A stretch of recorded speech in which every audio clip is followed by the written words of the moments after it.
Hey everybody, this is Collector Dude. I was going to go through the books. I did an earlier video showing you the Battle of the Planet books that I got in my folder and everything. I went on Amazon.com and I see I can get the cards now. They're like $34.99 to get. There's one set left. If you want to go on there, you get it.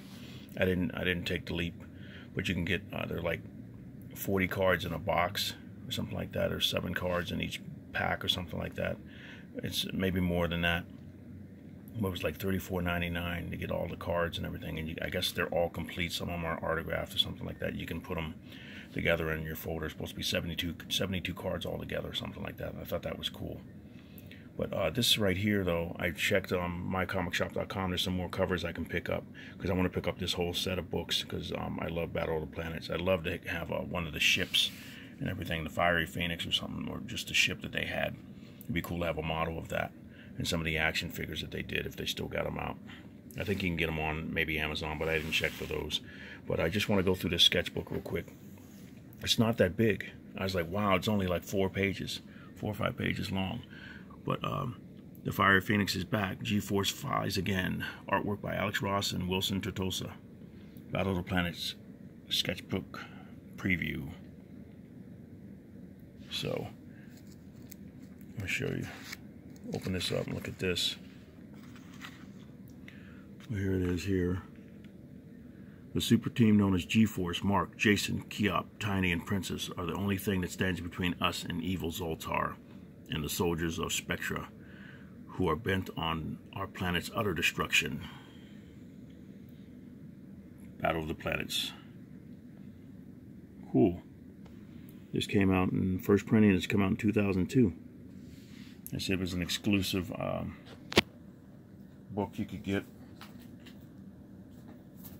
and I had it from this here. It was like from Certificate of Authenticity. I had 2,522. I got that one out of 3,000 copies.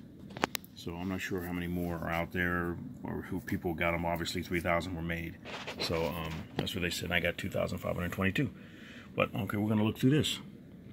Look how cool. Alex redesigned G-Force logo. Alex's redesigned logo. That's cool. And look at the heads and everything, just the sketches and everything he did. It's still got the anime look to it with the big eyes and everything, but it looks realistic as well. Just really cool how he does this. Head study sketches for Mark.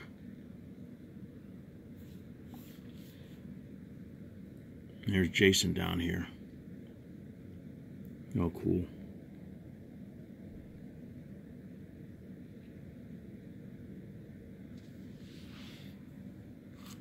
Okay, so that's one page. Okay, here. For Mark and Jason, the helmets. How I designed them to look realistic, how they would actually work. And then helmet. I'm not sure if that's for them, but that's for the helmet shapes there for Mark and Jason. They were similar, I guess. Then you got Princess over here. I designed that. All got antennae in the end of them. And helmet has shape curve like the jowls of a swan for her. And Keop's is similar, I guess. Keop doesn't have an antenna, and his helmet is a round shape. It's cool how you can design these.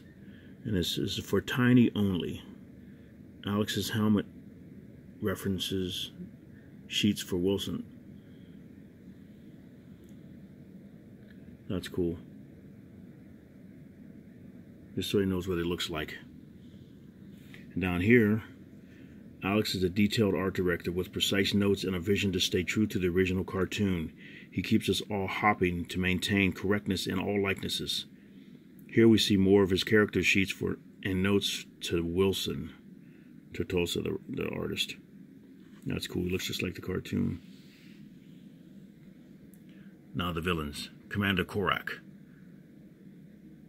This is who's talking on the big TV screens. That's cool. There's the back of him here. Has gun holsters on each hip. General Tomark. or Tomac. That's the other guy down here. But that's him right there. Then you got Shiro, who's 5'1", a very strong caricature. Much of the extra characters on Gatchaman look more exaggerated than the leads, so I went for a more cartoony look for Shiro and Tomac. Wow, that's cartoony. This is Shiro Tomac, 6'6". He's pretty big. Sharpen up the features of Chief Anderson and keep the nose small.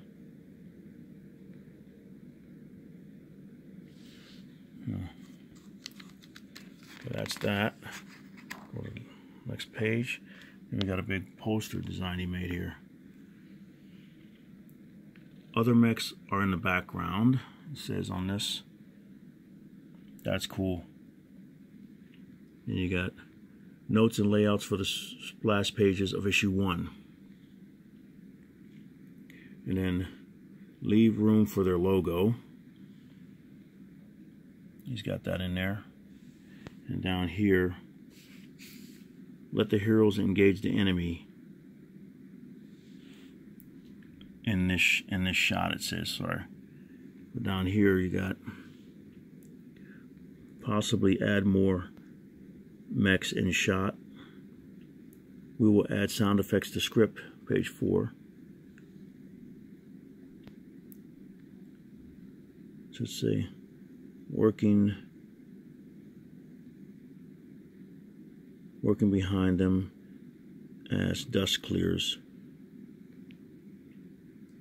There's designs for page layouts and stuff like that. Action is turned on its side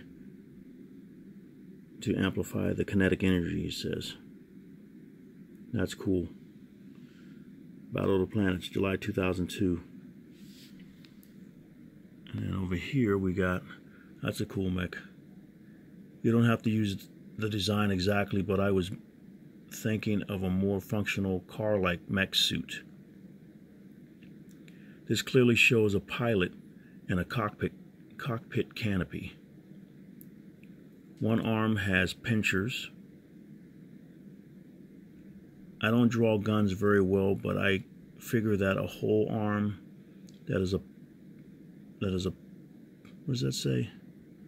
Pile of guns would be cool. Wow. What's this one here? See the greater angles that are in Jason's face, where Mark's is much softer. More angles in leg, knee.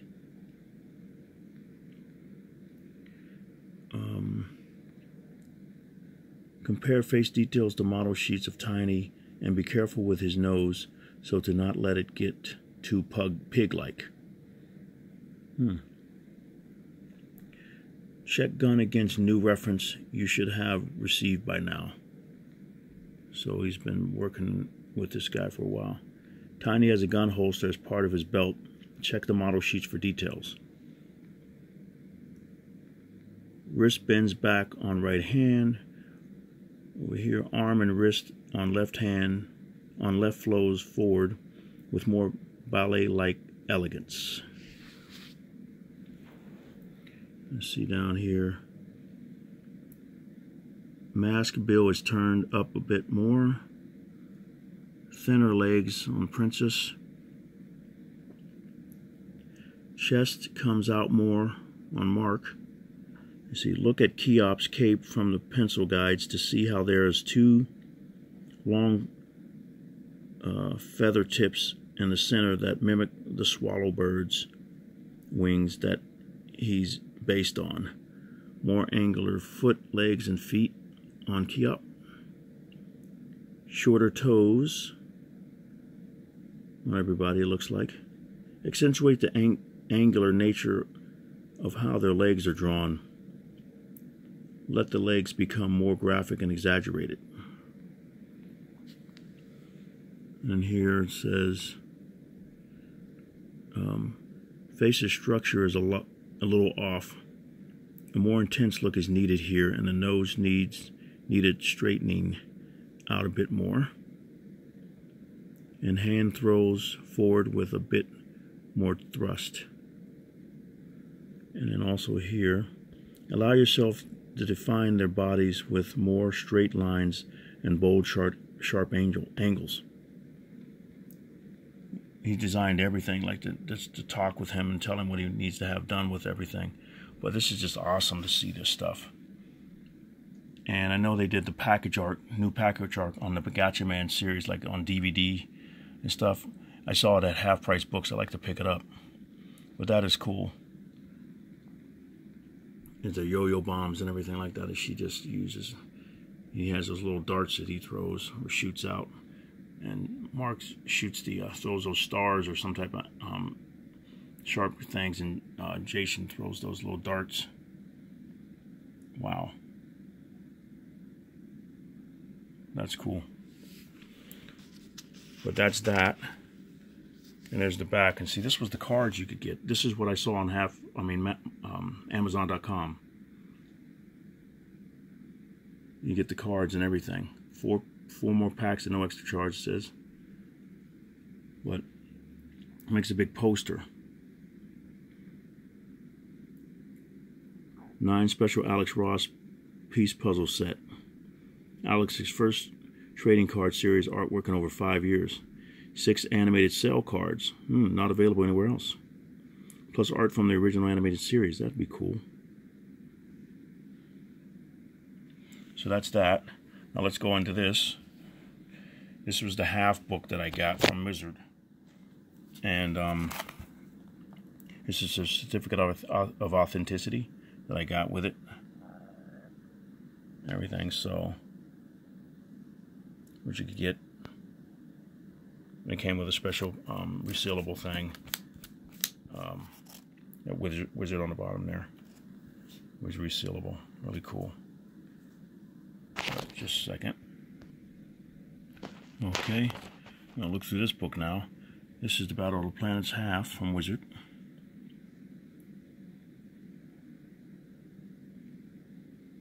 Cool.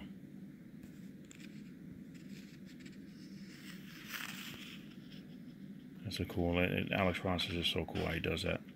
Looks cartoony almost, but then realistic as well. Here's the inside front cover here.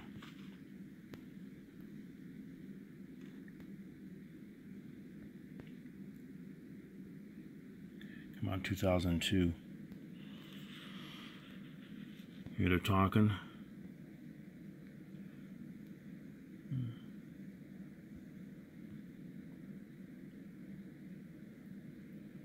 So you can see it's just cartoony. We just to look at the artwork and everything. But hopefully you can read that. Well, you can pause it there and read that. Okay. You can see he kept it really cartoony. I guess they're talking about what's going on with the program with all the kids for the G-Force team.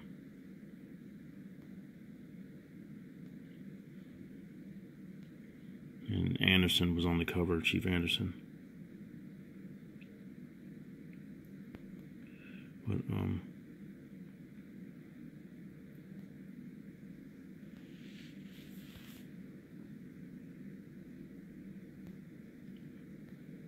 let's cut to the chase.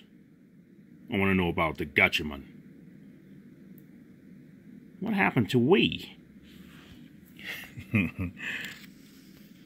All the different stuff that's going on. I don't follow. They got all this different stuff.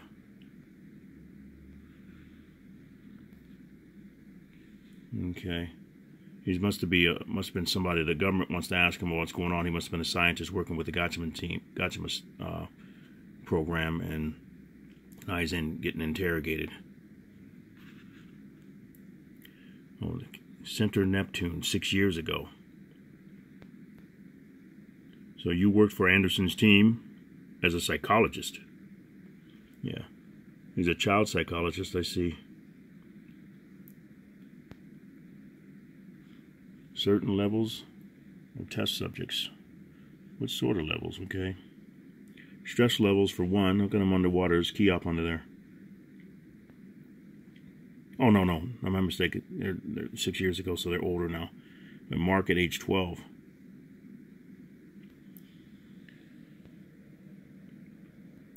Wow, underwater here. He's shooting a spear gun. Moves out of the way. He grabs it. And he throws it and breaks his chain that's around his ankle. He breaks the chain from the ground floor there, underwater floor. He gets away. And the yes sign with the fist. Oh. And he threw them all out of the water. And he's happy for him. And the scientist is, the psychologist is like, what? You can't be serious. Like a heart attack. See, you've got to understand that Mark would rather die than fail Anderson. No matter how hard he pushed, and Anderson pushed, Mark would never complain, pout, or so much as whimper. But my God, they were only children. Let's see this. Not to Anderson. Look at that. Now she's trying to defuse a bomb. Princess, age 11. To that crazy SOB, those poor kids were saviors in training. Oh boy. You're almost there, Prin. Just a few more wires to go. C4? You gotta be kidding me. I smell smoke. I must have screwed up. Wow. Look at the... Wow. Now she's got to try to find the wires blindfolded or something? Yep. Mark's helping her out the ducks. Focus, Bryn. Calm down and picture yourself somewhere else.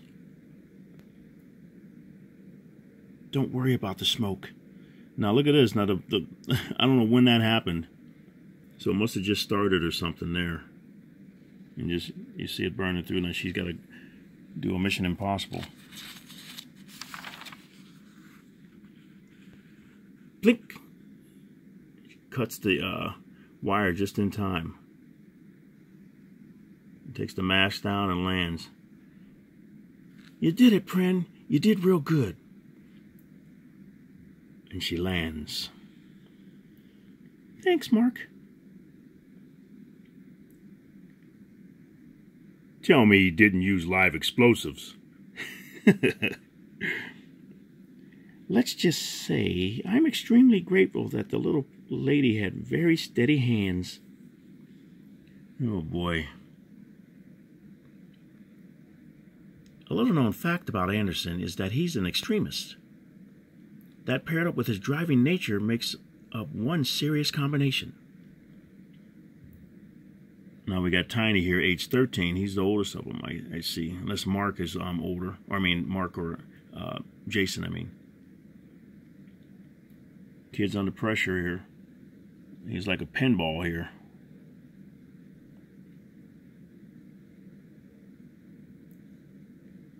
Tiny was the strong one, he says.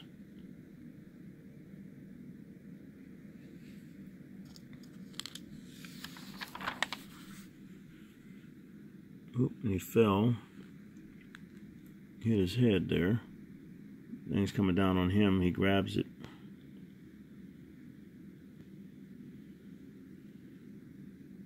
Pretty heavy. Cracks the ground. And he throws it. Oops, and it makes an explosion. Everything's caught on fire. It's like, wow.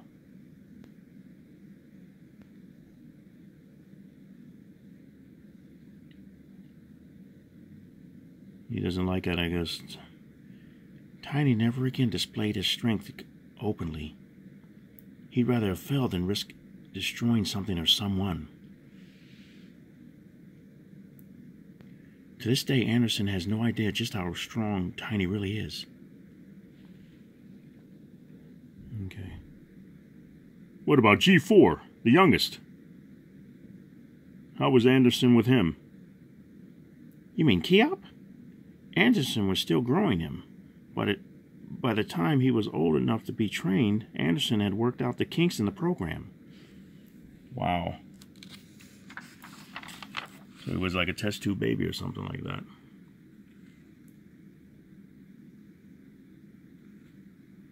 Tell me, what was the event that led up to Anderson firing you? Had to bring that up, didn't you? Okay, something's going on. Shoot, shoot, bang, bang, bang, bang, bang. Just a second. I just bought this so I can make sound effects. So here we got here.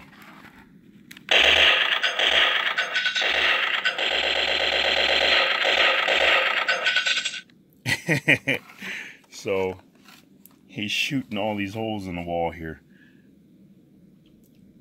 Jason hates tests. Oh boy. After 8 guards finally peeled that little bee off of me, I went to Anderson. I told him what had happened and asked him why he'd keep a psycho like that on the team. Anderson looked me in the eye and asked, "You ever hear the term walk softly and carry a big stick? Well, think of Jason as the stick." At that point, I was at the end of my rope. I had seen and heard enough. Jason was 12 then. Thank you, Doctor. Your cooperation and candor have been greatly appreciated. Oh boy, okay. So, it was good to get that crap off my chest. I'm looking forward to seeing Anderson knock down a peg or two. In due time, Doctor. In due time. Not really. How did it go, old friend? Just as you said it would, you sly bee. He took the bait, hook, line, and sinker. Oh, wrong one. Wrong voice. Just like you said it would, you sly bee. He took the bait, hook, line, and sinker. Well, why risk me giving Tomac so much ammunition? I mean, this guy is out for your blood. We're in a war, Brendan. Tomac is unable to accept the real enemy exists. Instead, he's targeting my team. This I can't allow. They are this planet's only hope. They need no distractions. If I'm to be Tomac's target, then so be it. I'll do anything to protect my kids. End. Wow. That's cool. I haven't looked at this in a while. You know, you get the books and everything, and you flip through them real quick, and then you put them away. That's the first time I looked at this in a while. Oh, look at this. There's more stuff. There's instructions for the logo and everything. So, hope you can read that. Here, I'll put this here. You can pause this and everything. I'm not sure if I'm going to read all of that. This is the instruction for the layout for Udon to follow. Take line art drawings from the sketchbook I provided. Use specific equipment, vehicle, and copy turn shots to lay in over the printing of Anderson by using either a white color hold or some other bright colors to separate the drawings. They should appear to float like computer schematics over the blue background. Okay, cool. This is the other one. You can read that one. So that's just cool how you design that. Alex Ross's sketchbook, G-Force. That'd be cool to have a shirt, have that on black or blue or dark blue or something like that. Girls would have it on pink. Just the different colors for the team. On the left are Alex's layout sketches and notes for the cover to this book. And to the right is the layout for a future G-Force print, along with a new aggressive logo we will see in future issues of the comic. This was a cool poster here. This is really huge. I'd love to get the print of this. But like back then, I didn't get anything like that. I just got the comic books. But I think there's a poster out. That's cool. I mean, he did a lot of this stuff. I used some of this for some of the characters I created too for a team I did. Just the way he did it. all these things, they're all teams, like they all have different colors and everything.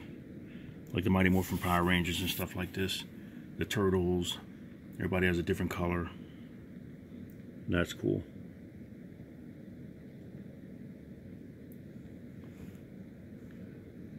On the near left and above, we see designs by Alex for a special foreign version of G-Force to show Europe how cool this property is.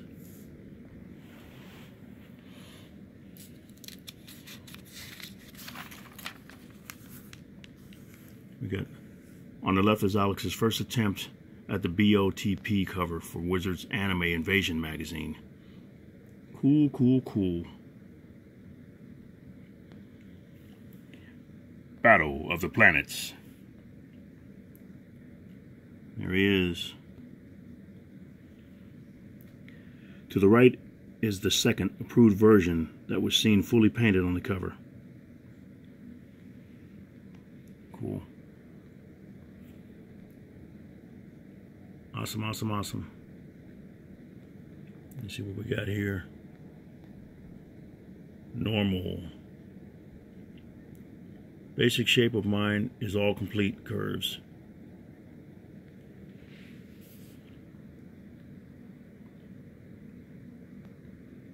Cool. Above left is Alex playing around with the character designs to see how they work in his style. Above right, we see part of a study for a possible redesign of the costumes. Cool. You got Mark here.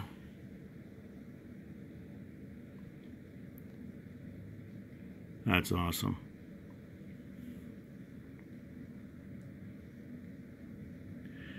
The able and daring commander of G-Force, Mark is very passionate about his leadership role, realizing there can be serious consequences to the way he directs his team.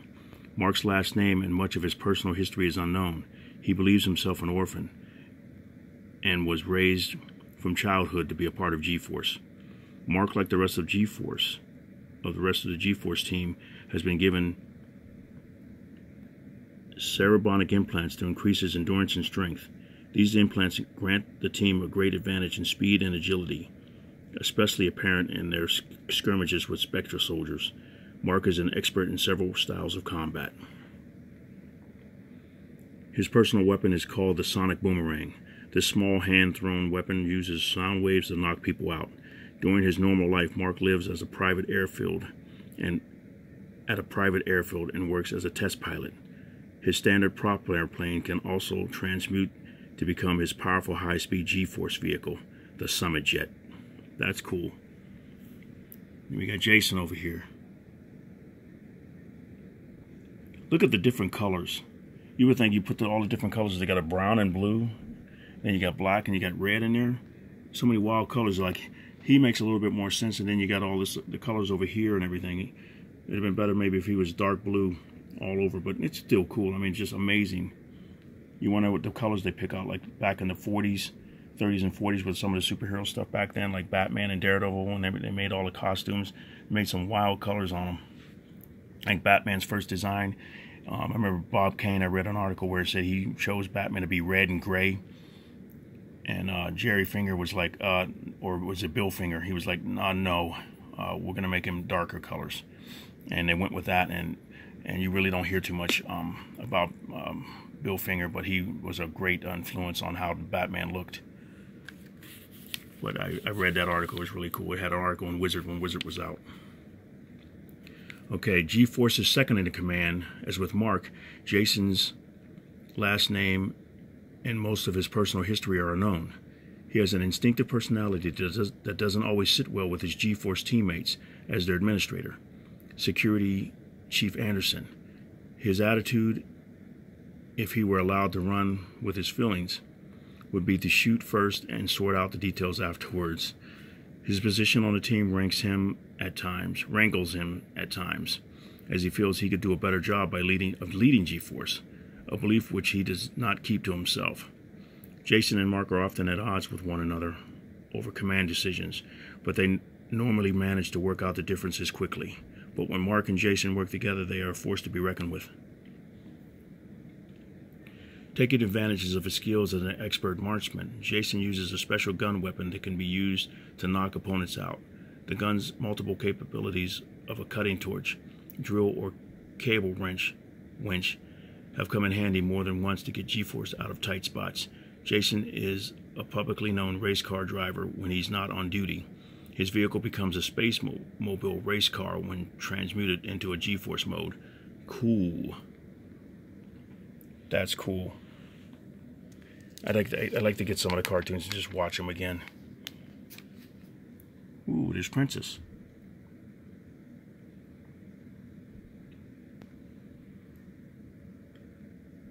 Even less is known about Princess's part than Mark and Jason's. She is generally quiet but very witty and highly intelligent.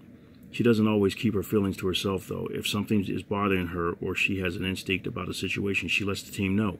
G-Force is Princess's only family, and she cares for them deeply.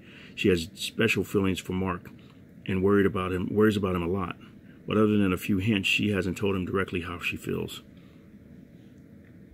Princess operates the highly sensitive data collection and scanning equipment on board the Phoenix. With her analyzing skills, she can decipher data and keep the team on top of their missions, usually one step ahead of Spectra.